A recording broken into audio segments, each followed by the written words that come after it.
Genre: folktale.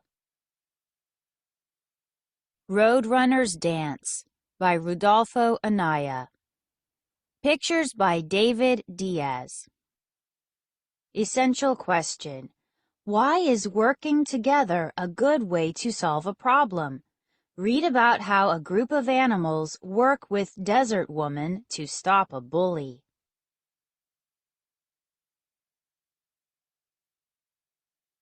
"Sss," hissed Snake as he slithered out of his hole by the side of the road.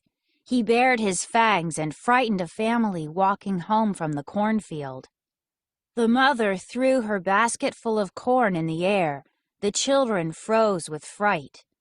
"Father," the children called, and the father came running. "Sss," Snake threatened. "Come away," the father said, and the family took another path home. "I am king of the road," Snake boasted. "No one may use the road without my permission." That evening, the people of the village gathered together and spoke to the elders. "We are afraid of being bitten by Snake," they protested. "He acts as if the road belongs only to him." The elders agreed that something should be done, and so the following morning they went to Sacred Mountain where Desert Woman lived.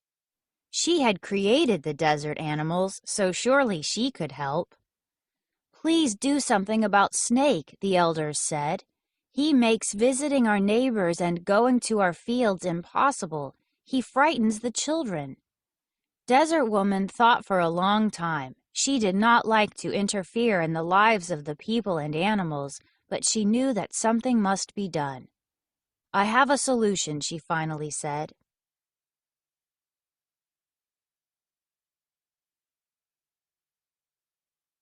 Dressed in a flowing gown, she traveled on a summer cloud across the desert to where Snake slept under the shade of a rocky ledge.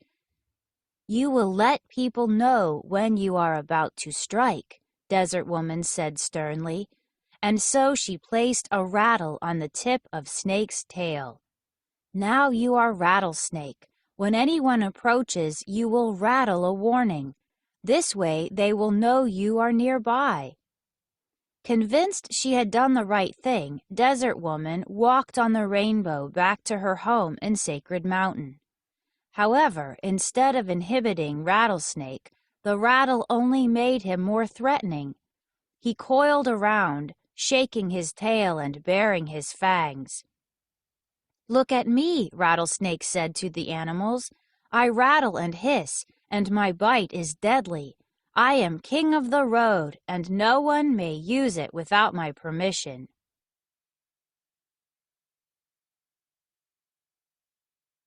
Now the animals went to Desert Woman to complain. "Hoo, hoo," Owl said, greeting Desert Woman with respect. "Since you gave Rattlesnake his rattle, he is even more of a bully. He will not let anyone use the road. Please take away his fangs and rattle." "What I give I cannot take away," Desert Woman said. "When Rattlesnake comes hissing and threatening, one of you must make him behave." She looked at all the animals assembled. The animals looked at one another. They looked up. They looked down. But not one looked at Desert Woman. "I am too timid to stand up to Rattlesnake," Quail whispered. "He would gobble me up," Lizard cried and darted away. "We are all afraid of him," Owl admitted. Desert Woman smiled. "Perhaps we need a new animal to make Rattlesnake behave," she suggested. "Yip, yip," Coyote barked. "Yes, yes." "If you help me, together we can make a guardian of the road," Desert Woman said. "I will form the body, and each of you will bring a gift for our new friend."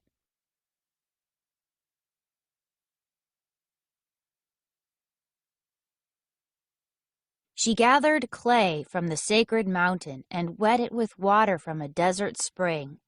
Working quickly but with great care, she molded the body. "He needs slender legs to run fast," said Deer. He took 2 slender branches from a mesquite bush and handed them to Desert Woman. she pushed the sticks into the clay. "And a long tail to balance himself," said Blue Jay. "Caw, caw, like mine," croaked Raven, and he took long black feathers from his tail. "He must be strong," cried the mighty eagle, and he plucked dark feathers from his wings. "And have a long beak to peck at Rattlesnake," said Heron, offering a long thin reed from the marsh. "He needs sharp eyes," said Coyote, offering 2 shiny stones from the riverbed. As Desert Woman added each new gift to the clay body, a strange new bird took shape. "What is your gift?" Owl asked Desert Woman.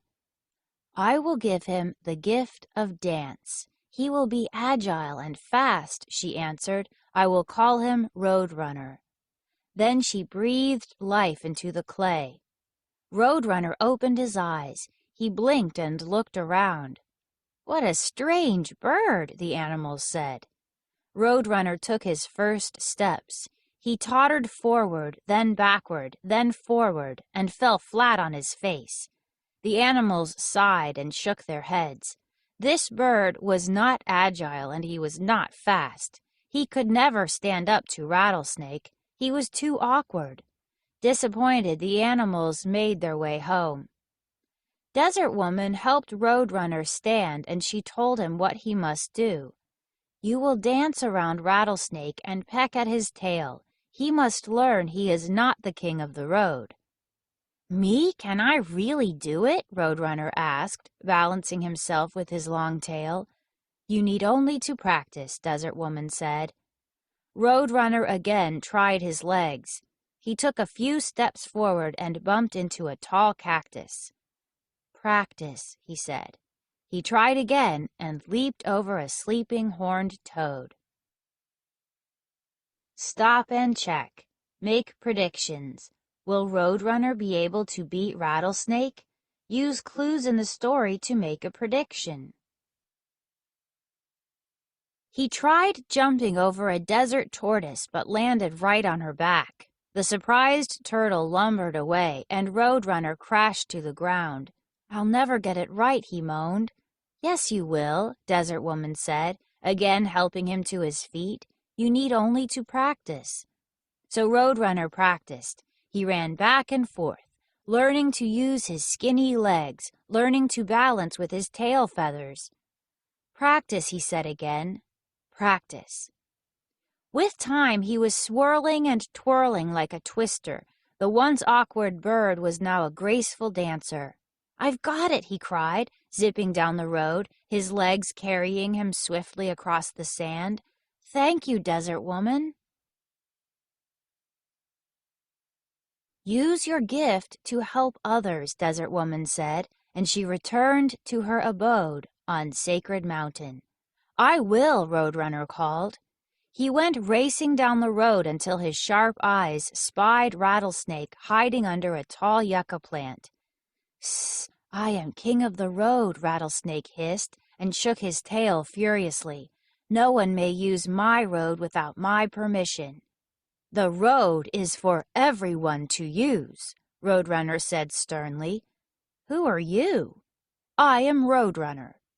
"Get off my road before I bite you," Rattlesnake glared. "I'm not afraid of you," Roadrunner replied. The people and the animals heard the ruckus and drew close to watch. Had they heard correctly? Roadrunner was challenging Rattlesnake. "I'll show you I am king of the road," Rattlesnake shouted, hissing so loud the desert mice trembled with fear. He shook his rattle until it sounded like a thunderstorm. He struck at Roadrunner, but Roadrunner hopped out of the way. "Stand still," Rattlesnake cried, and lunged again. But Roadrunner danced gracefully out of reach. Rattlesnake coiled for one more attempt. He struck like lightning, but fell flat on his face. Roadrunner had jumped to safety. Now it was Roadrunner's turn. He ruffled his feathers and danced in circles around Rattlesnake. Again and again he pecked at the bully's tail. Like a whirlwind, He spun around Rattlesnake until the serpent grew dizzy. His eyes grew crossed and his tongue hung limply out of his mouth. You win, Rattlesnake cried. You are not king of the road, and you must not frighten those who use it, Roadrunner said sternly.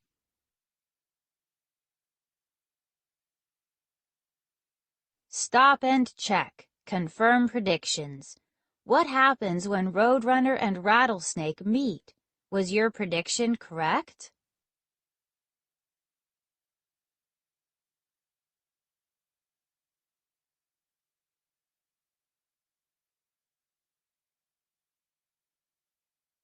I promise, the beaten Rattlesnake said and quietly slunk down his hole. The people cheered and praised the bird. Now we can visit our neighbors in peace and go to our cornfields without fear, the elders proclaimed, and the children will no longer be frightened. Thank you, Roadrunner, the children called, waving as they followed their parents to the fields. Then the animals gathered around Roadrunner. Yes, thank you for teaching Rattlesnake a lesson, Owl said. Now you are king of the road. No, now there is no king of the road, replied Roadrunner. Everyone is free to come and go as they please, and the likes of Rattlesnake had better watch out, because I'll make sure the roads stay safe.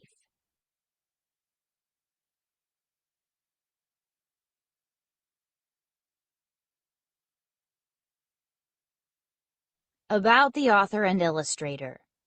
As a child, Rudolfo Anaya played in the fields near Santa Rosa, New Mexico, and swam in the Pecos River. He also listened to the cuentistas, storytellers who told Mexican folk tales. Today, Rudolfo is also a storyteller. He writes his own tales to share his Mexican and Native American heritage. David Diaz remembers when he first knew he wanted to be an artist. He was in first grade and he had just finished drawing a face. David has been drawing faces ever since then. He likes to try new styles and new ideas. Author's purpose. Why do you think Rudolfo Anaya wrote this story?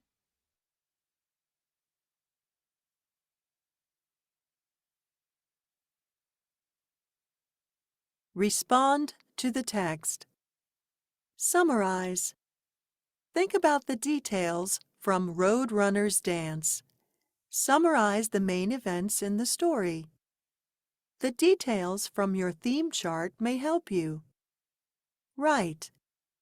How does the author's use of dialogue help you understand how Desert Woman solves the problem the animals have? Use these sentence frames to organize your text evidence. The author uses dialogue to. He describes the problem using. This helps me understand how the animals. Make connections. How did the animals and Desert Woman work together to solve their problem? Why is it important to work together to solve problems? Genre: expository text. Compare texts. Read about how people in one Florida town worked together to solve a problem. Deltona is going batty. Buzz, buzz, slap. Buzz, buzz, slap. In Deltona, Florida, those are the sounds of summer. When summer comes, so do bugs. The mayor of Deltona worked with a group of people to solve the bug problem. A man involved with the group came up with a fantastic answer. Bats.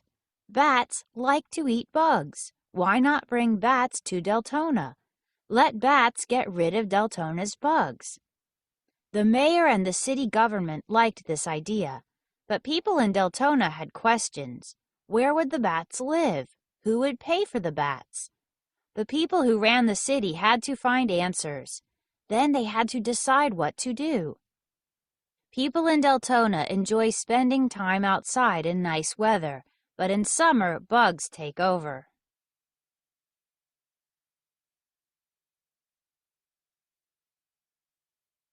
Local government decides.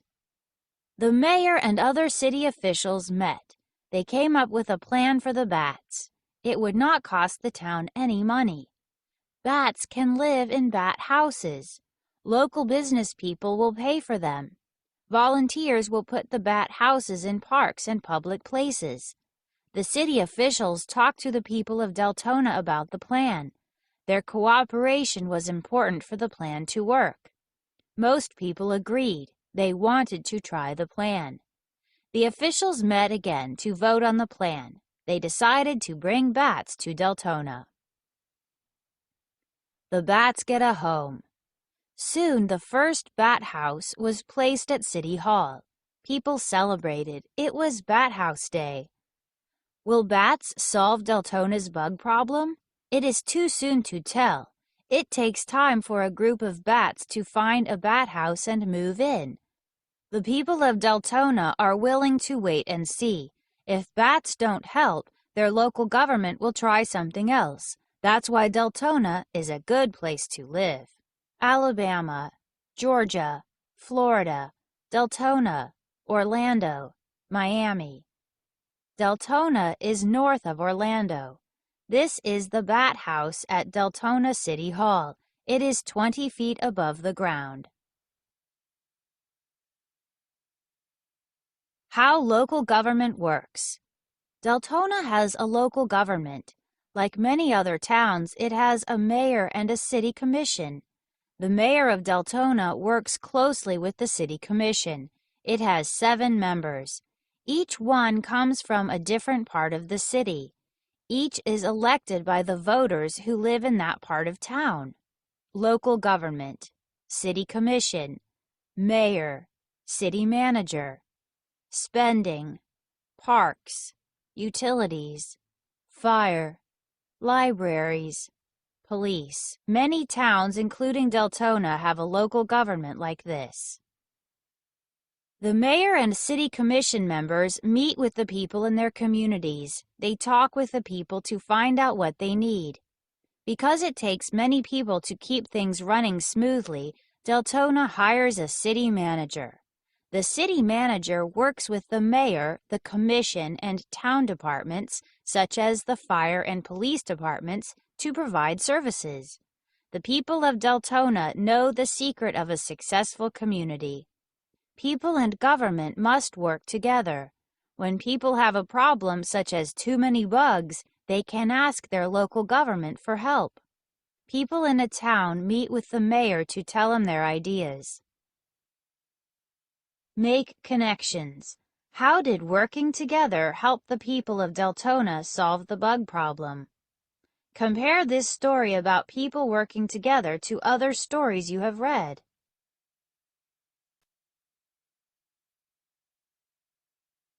Unit 2. Figure it out. The big idea. What does it take to solve a problem? The problem solver. If you have a problem, supersized or small, I've got some suggestions. Just give me a call. Do a lot of reading. Study every fact. Write down some solutions. Think before you act. If the problem is too hard, ask a friend or two. Teamwork's always better when there's work to do. Problems always pop up. Do not scream or cry. You'll find a solution if you only try. Constance Andrea Kermes. Weekly concept. Cooperation. Essential question. Why is working together a good way to solve a problem? Working together. There was a problem and these friends figured out what to do. Now they are working together to solve it.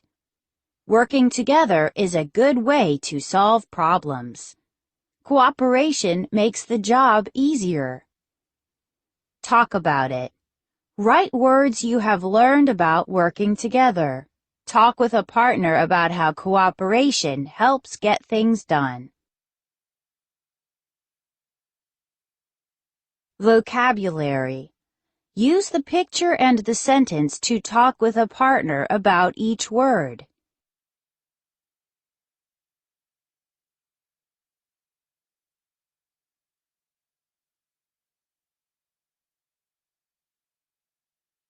Attempt.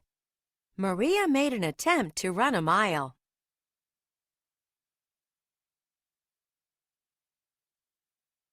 Awkward. The penguin looked awkward and clumsy.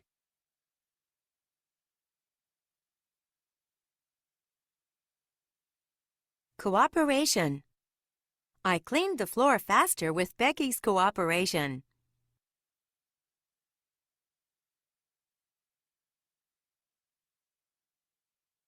Created. Jim and his grandfather created a home for birds out of wood.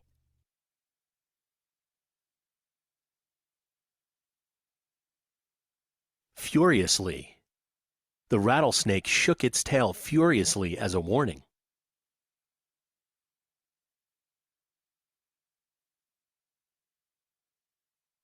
Interfere. The rain is going to interfere with our ball game.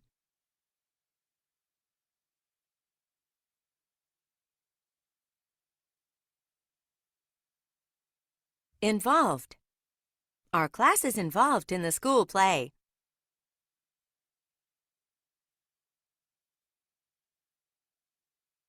Timid. The shy, timid kitten hid under a blanket.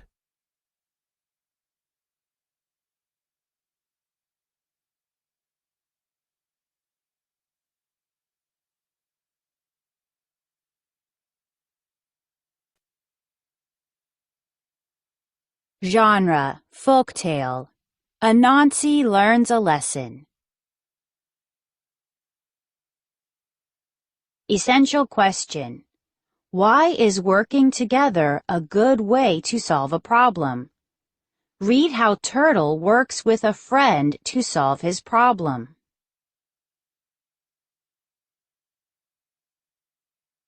Anansi the spider lived alone and made his lunch the same time each day. One afternoon, Turtle stopped by. "I hate to get in the way and interfere with your meal, but those bananas look wonderful," said Turtle. "I am so hungry." Anansi knew he should share with others. It was a big part of his culture. But he was hungry and didn't want to share. He decided to play a trick on Turtle. "Please help yourself," Anansi said with a sly grin.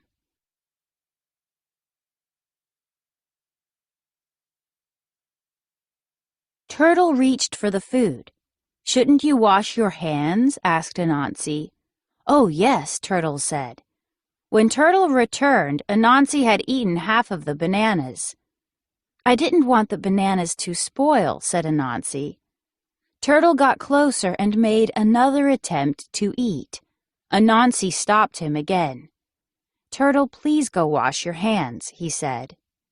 Turtle knew his hands were clean, but Anansi still thought they were filthy. However, Turtle was too shy and timid to say no. When he returned, Anansi had eaten the rest of the fruit. "Ha ha, I tricked you, Turtle," said Anansi. "You didn't get any bananas." Turtle was angry at Anansi. He decided to teach that nasty spider a lesson. "Please come to my house at the bottom of the lake for dinner tomorrow," said Turtle. Anansi quickly said yes. He loved free food. Turtle couldn't trick Anansi alone, so he decided to ask Fish to get involved and help make a plan. Turtle found Fish at the lake. "Fish, I need your help," he said. "With your cooperation, we can trick Anansi." Anansi had tricked Fish many times, so Fish was happy to help. Together, the two friends created a clever plan. The next day, Anansi went to the lake. Fish met him at the water's edge. "Come, Anansi," said Fish. "We will swim to Turtle's house together." Anansi jumped into the water. He was a clumsy and awkward swimmer. He was also very light. "How will I ever get down to Turtle's house?" he cried. Fish knew what to say. Grab some heavy stones, then you will sink, not float. Anansi picked up 2 big stones, jumped into the lake, and sank down, down, down. Fish swam at his side. At Turtle's house, Anansi saw a wonderful feast of berries. "Welcome, Anansi," said Turtle. "Drop those stones and help yourself." As soon as Anansi dropped the stones, he rocketed to the surface of the lake. Anansi sputtered furiously. "Fish and Turtle tricked me," he cried angrily. Back at the bottom of the lake, Turtle and Fish laughed and laughed. "We worked together and taught Anansi a lesson," said Turtle. "What a good way to solve a problem," said Fish. "Let's eat." Make connections. Tell how Turtle and Fish worked together to trick Anansi. Think of a time when you and a friend solved a problem. Why was it easier to work together?